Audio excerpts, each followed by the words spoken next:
It started at a place most Americans don't think twice about. A lonely gas station off Route 7 just outside of Mosswood. A simple detour, a pit stop, a woman in uniform stepping out of her black SUV for a bottle of water and some quiet. But by the time the sun had dropped behind the trees and the security footage was rewound, something irreversible had happened. She had been handcuffed. Not for a crime, but for existing in the wrong place, in the wrong skin. The woman's name was Naomi Ellsworth, and that name, those two words, carry the weight of a war record, decades of military honor, and more stars on her shoulder than most ever dream of earning. But in that moment, standing between gas pumps number 4 and 5, her name meant nothing. Not to the two officers who approached her with a casual swagger that quickly hardened into suspicion. Not to the clerk inside the store who watched through the window. Not to the silence that hung heavy in the thick summer air as Naomi reached slowly into her pocket to show ID and was forced to the ground before she could finish the motion. There was no warning, no explanation. Only commands barked out as if she were an intruder, not a protector. "Hands where I can see them. Turn around. Don't move." And she didn't. She didn't run.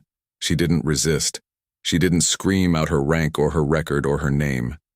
She stood still, even when the cuffs closed around her, wrists like cold declarations that all her medals, her sacrifices, her leadership in combat zones didn't matter here. The teenager who filmed the arrest, barely 16, didn't even know who she was. But the instinct to pull out his phone, to document what felt wrong, would end up sparking a fire that lit up the entire country. Because when the video hit social media, it didn't come with a title. It didn't scream, "This is a 4-star general."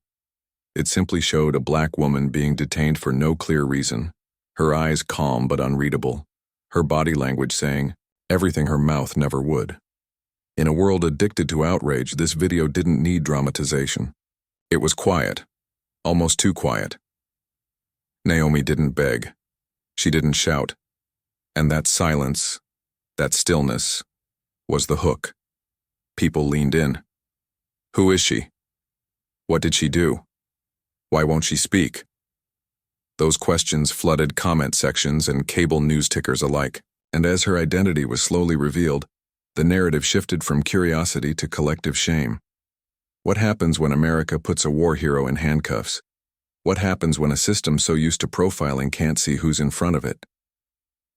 Naomi Ellsworth didn't need to say a word to expose that blindness. She had already done enough, led enough, proved enough. But none of it shielded her from the reality of being a black woman in a small town, where respect was conditional and suspicion was default. That's what made this story different. It wasn't just an injustice. It was a revelation that even the highest rank, the most polished medals, and the deepest loyalty could be erased in an instant by two men who never stopped to ask, "Who are you?" and by a nation forced yet again to confront the truth about who gets seen and who gets silenced. The courtroom smelled of oak and old rules, walls lined with dusty flags, a brass scale statue perched just above the judge's bench, pretending balance where none really existed. Naomi Ellsworth entered without fanfare. No salute, no brass band, no press conference. Just the soft echo of her boots against the marble floor, the same boots she wore in Kabul and Kandahar, now stepping into a different kind of battlefield. But here, the war wasn't against insurgents. It was against perception. She stood tall, shoulders squared, back straight, chin level, not because she wanted to make a statement, but because that's how she was built. Years of command don't wash off when you trade fatigues for civilian. Coercing still in this room, she wasn't general, she wasn't a veteran, she wasn't even a woman of stature. In the court transcript, she was simply defendant. There was a tension in the air, the kind that doesn't shout but suffocates. People whispered behind their hands. The officers who arrested her sat in the back row, avoiding eye contact. The prosecutor barely glanced up from his notes. But the judge, Judge Alan Grayson, he stared. Cold, calculated. The kind of stare that strips someone down without ever needing to speak. State versus Naomi Ellsworth, he said, like her name was a mistake that needed correcting.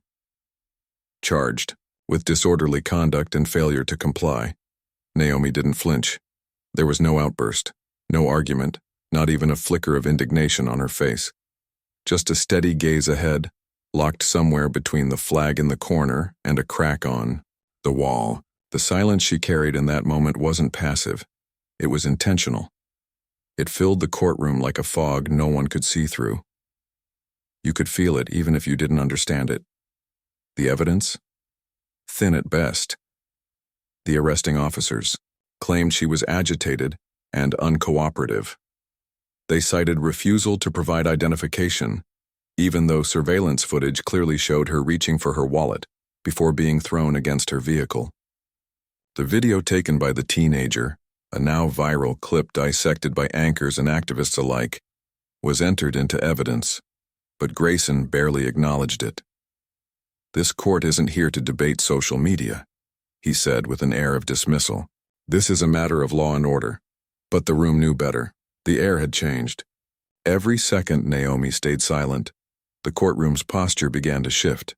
Journalists scribbled faster, observers leaned forward, and in the third row, a young public defender, no more than 30, turned to his colleague and whispered, "She's not resisting, she's teaching." That one sentence cut through the silence like a warning shot. Naomi's silence wasn't weakness, it was a mirror that forced every person in that room to see themselves, their biases, their assumptions.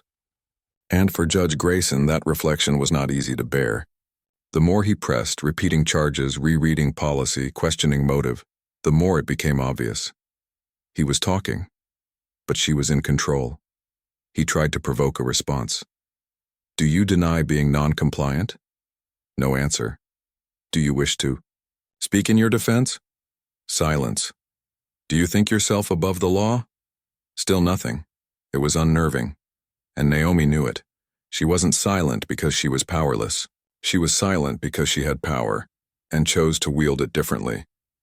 In a world that demanded black women prove themselves 10 times over, she refused to perform. In a system designed to bait resistance, she denied it the satisfaction. Because if she had spoken, if she had raised her voice, argued back, named her rank, she would have played into the very script they'd written for her. The angry black woman, the entitled veteran, the resistor. But Naomi had seen too much war to fight battles that weren't hers. She knew this wasn't a trial for disorderly conduct. This was a trial for dignity. And she wasn't about to let them dictate how she held it.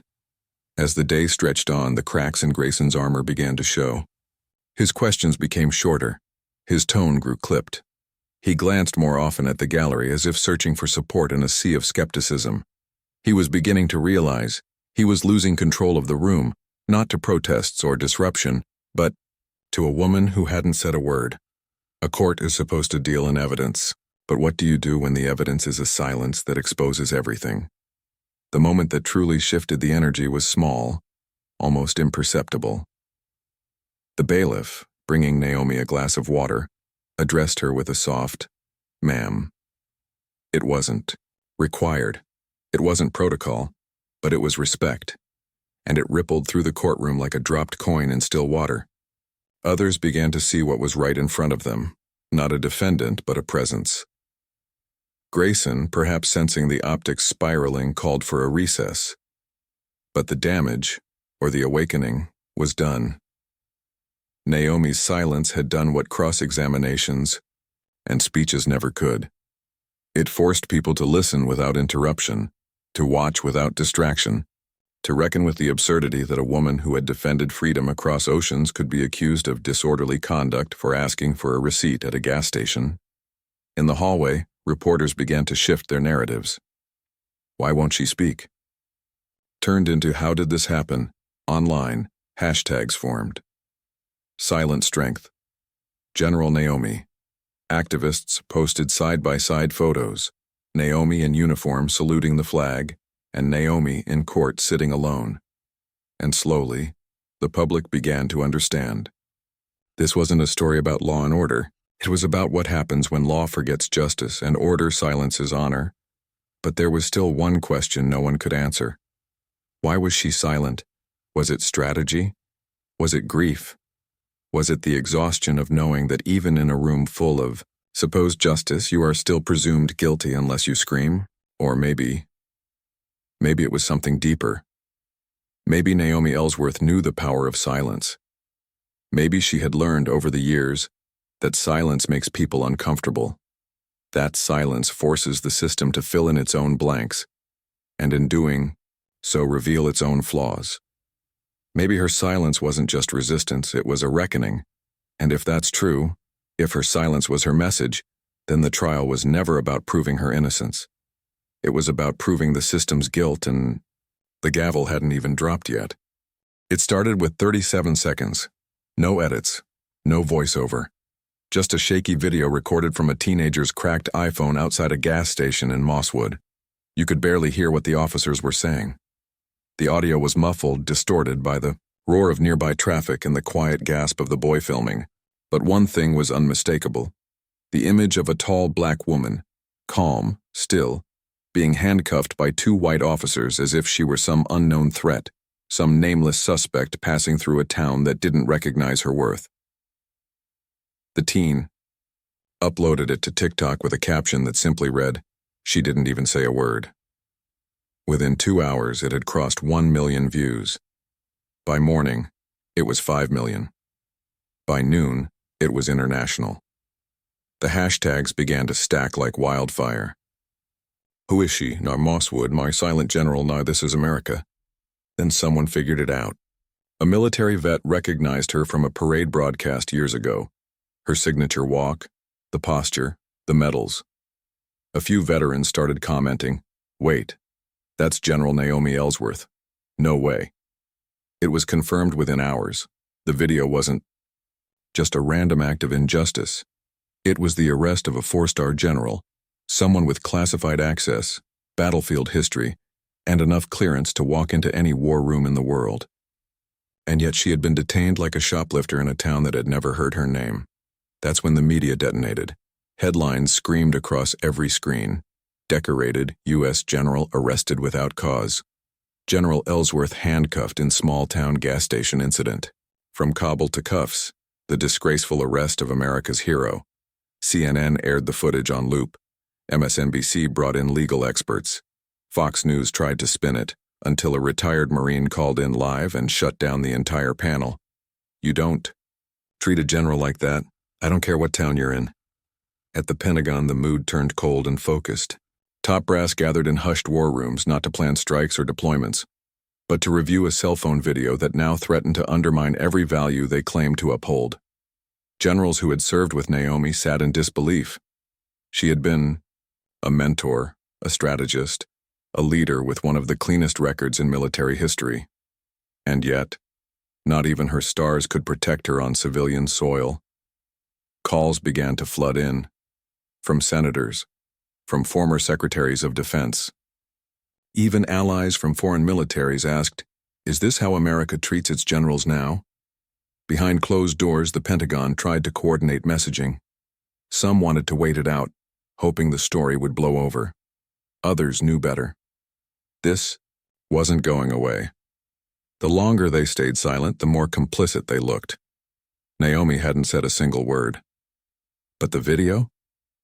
It was screaming on her behalf, and then, just past midnight, the Secretary of Defense made the call himself. Not to a military unit, not to a PR team, but directly to the judge, to Judge Alan Grayson. In Mosswood.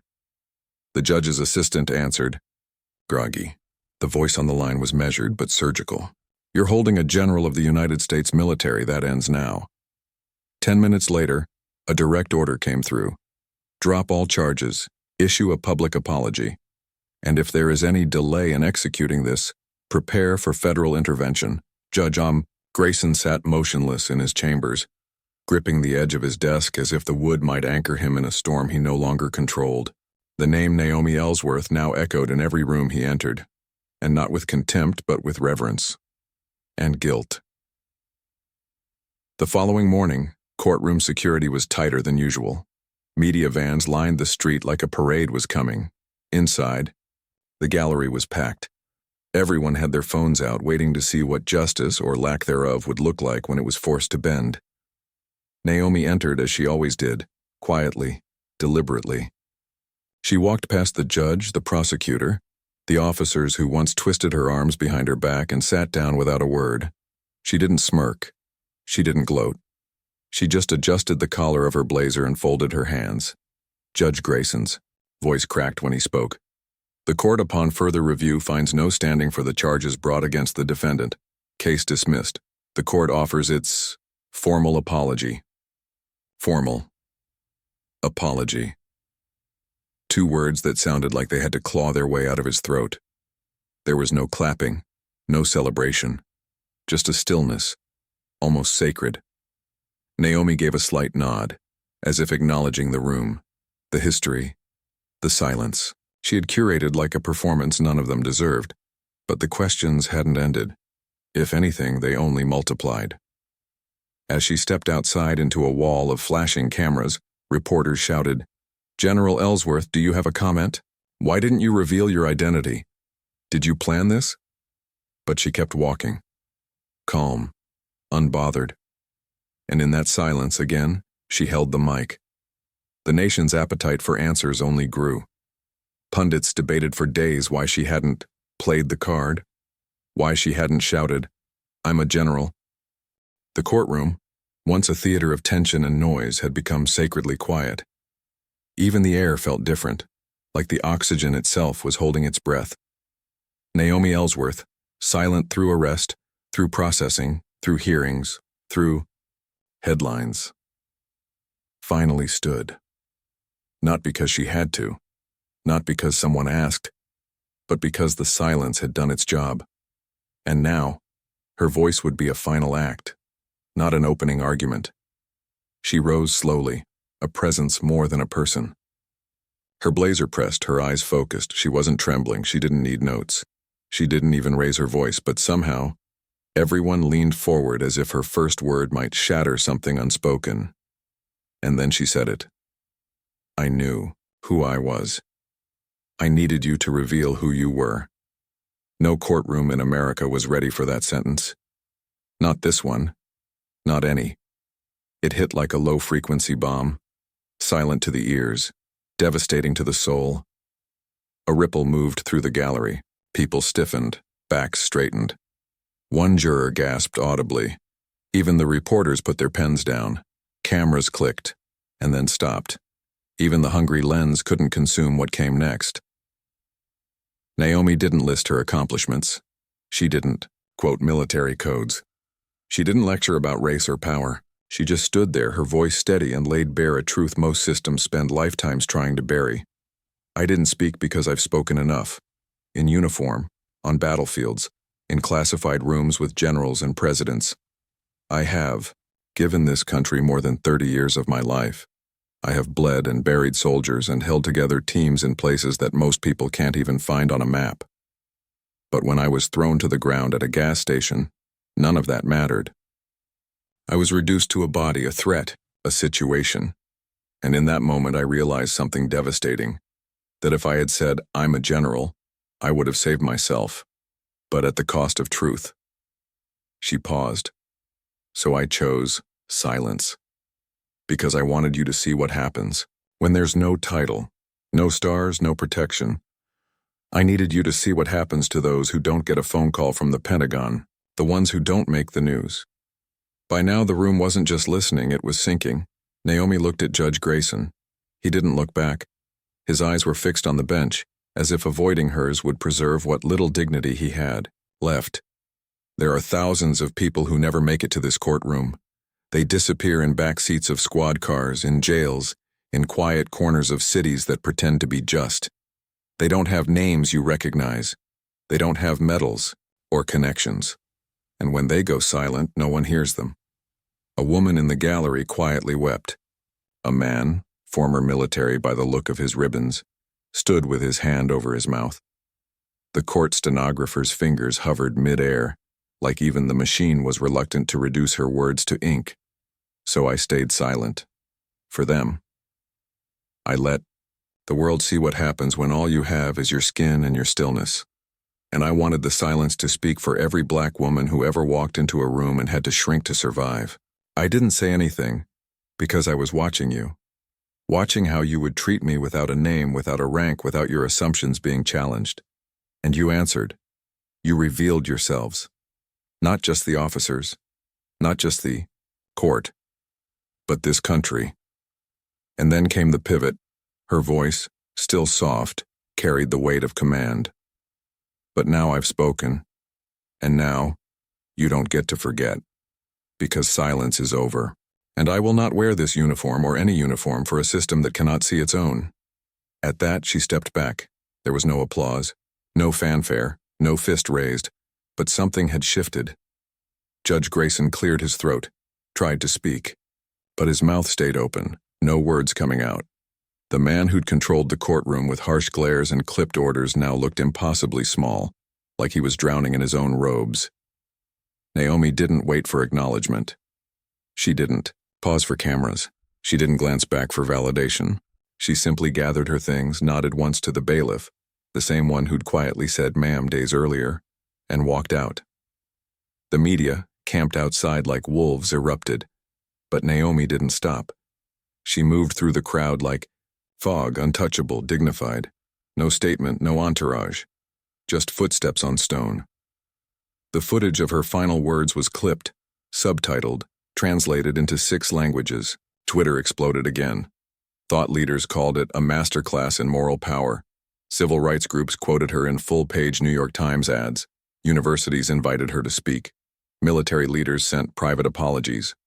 But Naomi went silent again. She didn't respond, didn't tweet, didn't join interviews. She just disappeared into the very country that had nearly erased her, and that made people restless. Because if she wasn't done, what was she doing now? Why now? Why this moment? What is she planning next? There are rumors, whispers, a quiet movement forming in places most don't look. City councils, sheriff's departments, training manuals. Some say she's working behind the scenes. Others think she's preparing for something bigger. But no one knows for sure. Because Naomi Ellsworth said what she needed to say and the world finally listened. Now the silence isn't hers, it's ours. The cameras waited outside her home for 3 days. News vans idled. Journalists rehearsed questions they knew she wouldn't answer. Neighbors peeked from their windows. Some brought flowers. A few whispered apologies. But Naomi Ellsworth never stepped onto the porch. Not for a press conference, not for a statement. Not even for closure. She came back to her quiet neighborhood the same way she walked into that courtroom, with grace, silence, and intention. The same flag she once saluted every morning now fluttered at half-mast in her front yard. Not for a funeral, but for a reckoning. The crowd didn't disperse, but they grew quieter. The story had gone viral, yes, but more than that, it had rooted itself. It had become something people whispered about in classrooms and boardrooms, in courtrooms and corner stores. Naomi had become more than a name. She was a question, a mirror, a challenge. On the 4th day, a boy, barely 10 years old, walked up to her gate. He didn't carry a sign. He didn't speak. He just looked at her with wide, searching eyes and lifted a small hand in salute. Naomi, standing by her window, finally moved. She walked outside. Slowly. Deliberately. The reporters perked up, cameras clicking like 1,000 little heartbeats. But she didn't go to them. She didn't speak to the microphones. She didn't face the crowd. She walked to the boy, knelt down and smiled. It was the softest expression she'd shown in weeks. She returned the salute. And then she stood up and went back inside. No words, but somehow, it was louder than any speech, because this was never just about Naomi. It was about everyone who's ever been misjudged, silenced, or forgotten. Everyone who gave everything to a country that still looked through them, every civilian dismissed, every veteran ignored, every black woman erased, even while standing at the center of history. Naomi's story was not one of defeat. It was a blueprint, a signal flare, She proved that silence, when chosen, can roar louder than rage. That dignity, when threatened, becomes a force no courtroom can suppress. And that identity is not something granted by uniforms or institutions. It's something no system can take when you already know who you are. But now, the silence is no longer hers to carry. It belongs to all of us. So we ask you, would you have stayed silent like Naomi, or fought back loud? Would you trust your truth to speak for itself, even when the world refuses to listen? Comment if you believe silence can be power. Like and share this story if you believe dignity always wins, because Naomi's story isn't over, not even close. She's already moved beyond the courtroom, beyond the headlines. Something's coming, something deeper, more dangerous, more necessary. And when it happens, it won't come with noise. It will come with presence. What she does next may shake the system again. Next episode coming soon. And trust me, you'll want to see what happens when Naomi returns.